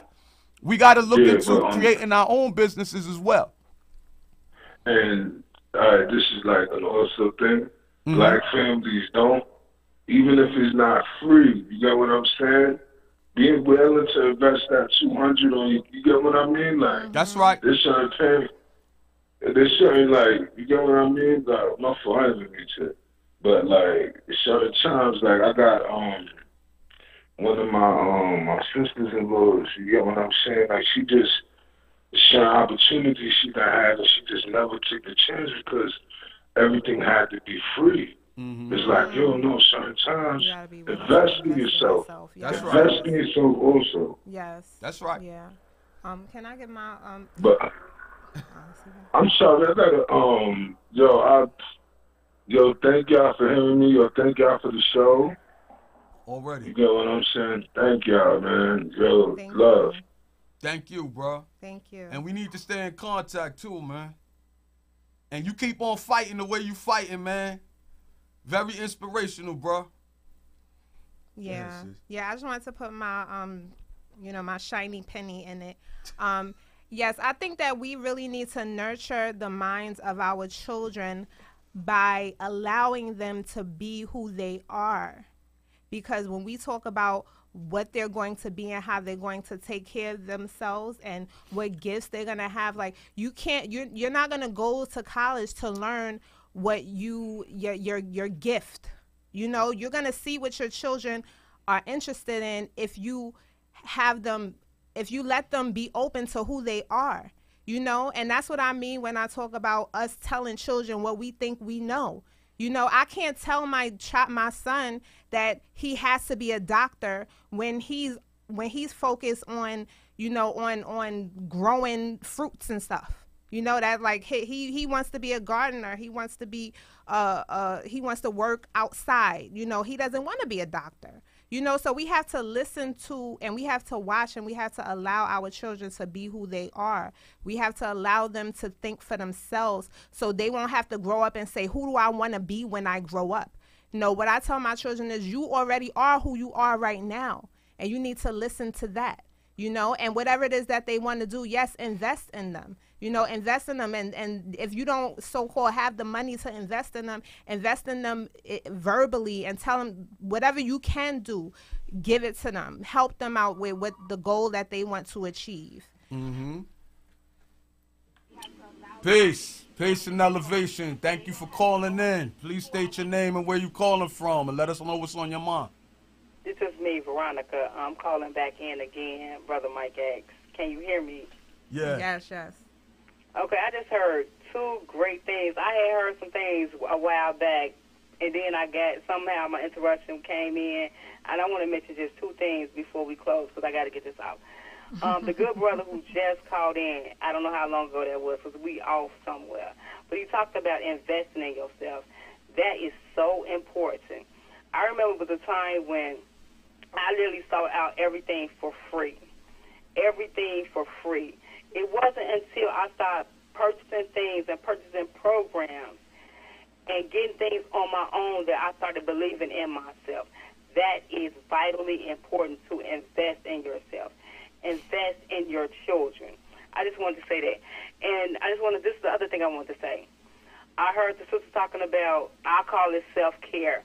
A woman, man, anybody taking care of themselves. And I think the sister was talking about something last where, single mothers, they get burned out, they get tired because they do everything and whatever, they all by themselves. And we have heard these cliches, back in the days. Well, when I used to do this for my kids, I did this, I did everything. We didn't see mama eat, we didn't see mama do nothing. Right. All we saw was mama do work. I'm saying my biggest thing is self-care. We got to take care of our temples. We got to take care of this body. Yes. We got to somehow, sometimes, in the run of a day, go somewhere and take a nap, get some rest, do what it is that you need to do to recoup, and regenerate that body, regenerate that mind.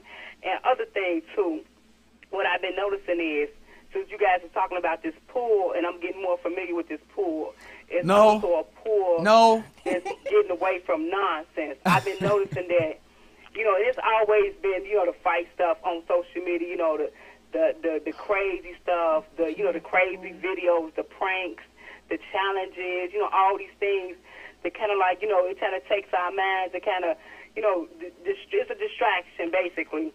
It can only be a distraction if you let it, sis. Really turned off, really extremely turned off by this stuff.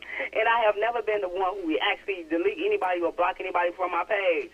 But I think it's getting to that point because I'm getting so turned off that it's just, it's irritating now. And it's okay. Really that means that you're grown past that. So you're grown past that. It's okay to delete it, block it. Yeah. It's not a part of you. You don't have to subject yourself to it. Yeah.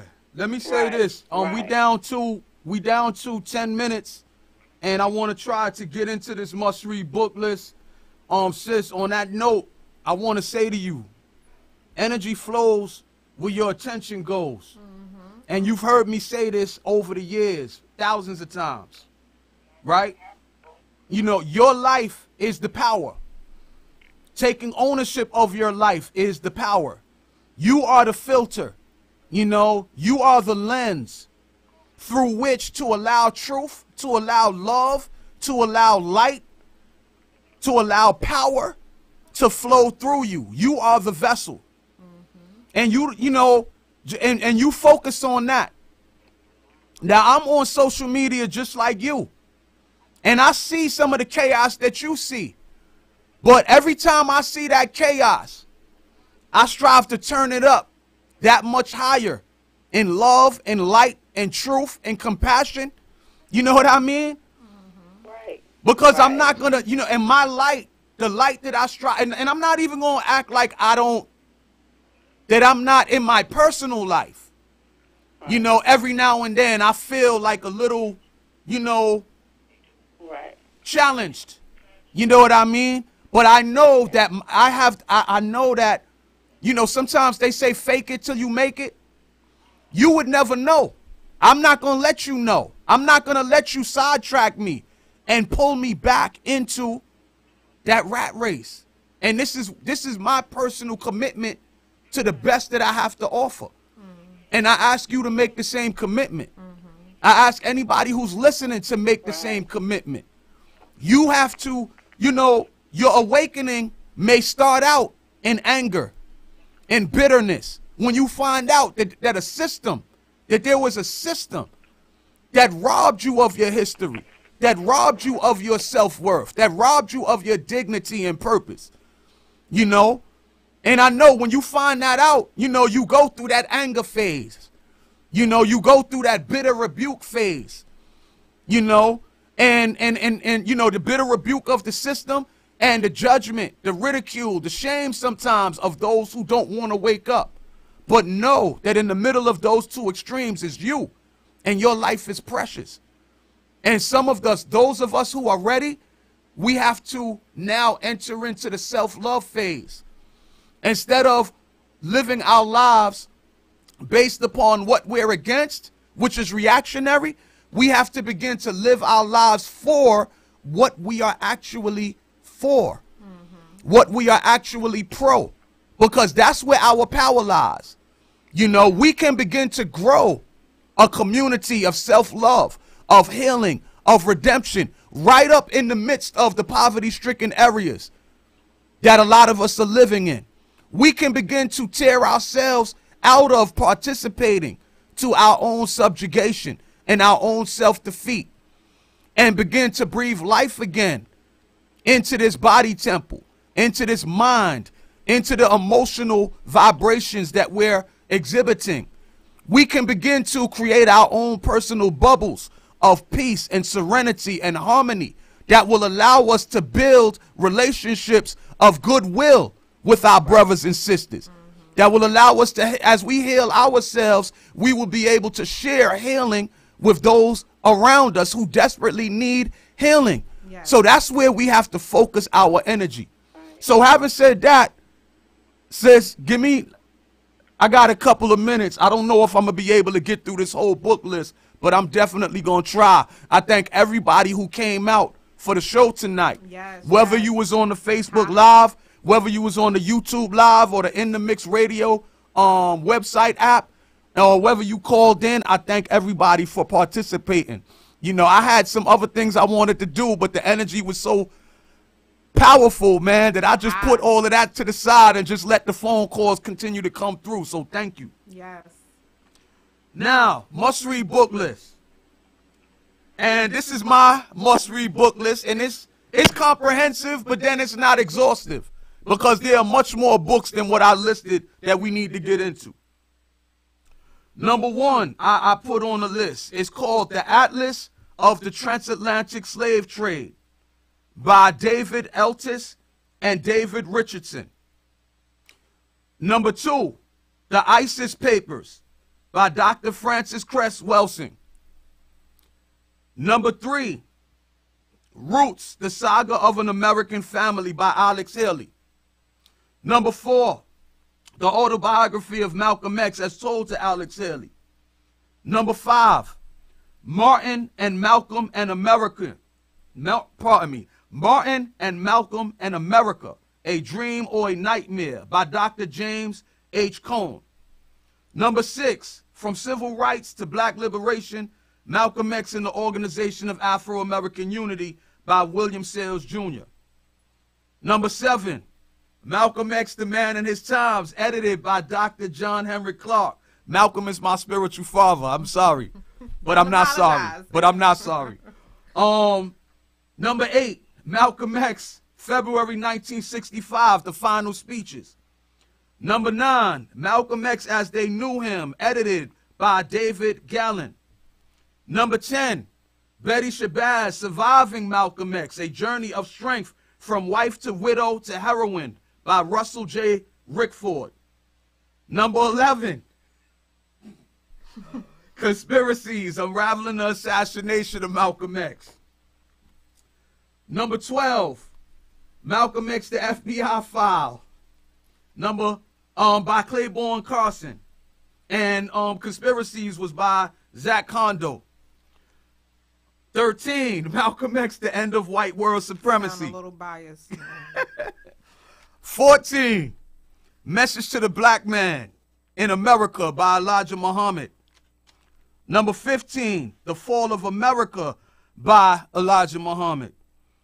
Number 16, Our Savior Has Arrived by Elijah Muhammad. Number 17, How to Eat to Live, books 1 and 2 by Elijah Muhammad. Number 18, From Niggas to Gods, Volume 1 and Volume 2. Number 19, The Huey P. Newton Reader, edited by David Hilliard. Number 20, Huey, Spirit of the Panther by David Hilliard. Number 21, Creating Revolution as They Advance, A Narrative History of the Black Panther Party for Self-Defense by my brother, Dr. James Jones III. 22, Revolutionary Suicide by Huey P. Newton. 23, Seize the Time by Bobby Seale. 24, Power to the People, The World of the Black Panthers, edited by Stephen Shames and Bobby Seale. Number 25, The Black Panther Party Reconsidered, edited by Charles Earls Jones. Number 26, Marcus Garvey and the Vision of Africa, edited by John Henry Clark and his wife, Marcus Garvey's wife, Amy Jacques Garvey. 27, Race First, The Ideological Organizational Struggles of Marcus Garvey and the Universal Negro Improvement Association by Tony Martin. 28, Marcus Garvey, Life and Lessons, a centennial companion to the Marcus Garvey and Universal Negro Improvement Association papers, edited by Robert A. Hill and Barbara Blair. Number 29, Marcus Garvey, Anti-Colonial Champion by Rupert Lewis. Number 30, Philosophy and Opinions of Marcus Garvey, edited by Amy Jacques Garvey. Number 31, Black Labor, White Wealth, The Search for Power and Economic Justice by Claude Anderson. Number 32, Powernomics, The National Plan to Empower Black America by Claude Anderson. Number 33, Blueprint for Black Power, A Moral, Political, and Economic Imperative for the 21st Century by Dr. Amos N. Wilson. Number 34, Awakening the Natural Genius of Black Children by Dr. Amos Wilson. Number 35, The Falsification of African Consciousness, Eurocentric History, Psychiatry, and the Politics of White Supremacy by Dr. Amos N. Wilson. Number 36, Black on Black Violence, The Psychodynamics of Black Self-Annihilation and Service of White Domination by Dr. Amos N. Wilson. Number 37, Post-Traumatic Slave Syndrome by Dr. Joy DeGruy. Number 38, Blue Rage, Black Redemption by Stanley Tookie Williams. Number 39, Narrative of the Life of Frederick Douglass by Frederick Douglass. Number 40, My Bondage and My Freedom by Frederick Douglass. Number 41, The Life and Times of Frederick Douglass by Frederick Douglass. Number 42, No Disrespect by Sister Soldier. Number 43, The New Jim Crow, Mass Incarceration in the Age of Colorblindness by Michelle Alexander. Number 44, The Tao of Wu by the RZA. Number 45, Knowledge of Self, a collection of wisdom on the science of everything in life, edited by Dr. Supreme Understanding Allah. Number 46, How to Hustle and Win, a survival guide for the ghetto by Dr. Supreme Understanding Allah. Number 47, How to Hustle and Win, Part 2, Rap, Race, and Revolution by Dr. Supreme Understanding Allah. Number 48, The Hood Health Handbook, a practical guide to health and wellness, Volume 1, edited by Dr. Supreme Understanding Allah. Number 49, Raw Law, an Urban Guide to Criminal Justice by Muhammad Ibn Bashir. And number 50, The Righteous Way by Starmel Allah. So that's 50. 50 books. That was beautiful. I challenge you, family.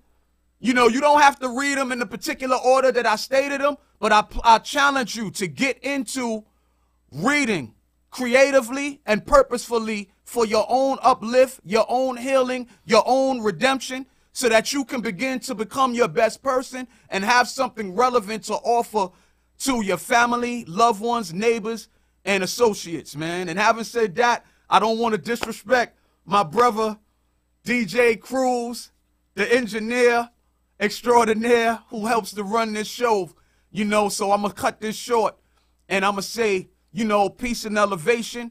Please take this show and share it with your friends and loved ones, and let's continue to strive. Share. Today, tonight, tomorrow, keep sharing. All right. Having said y'all. that, having said that, peace and elevation. www.inthemixradio.com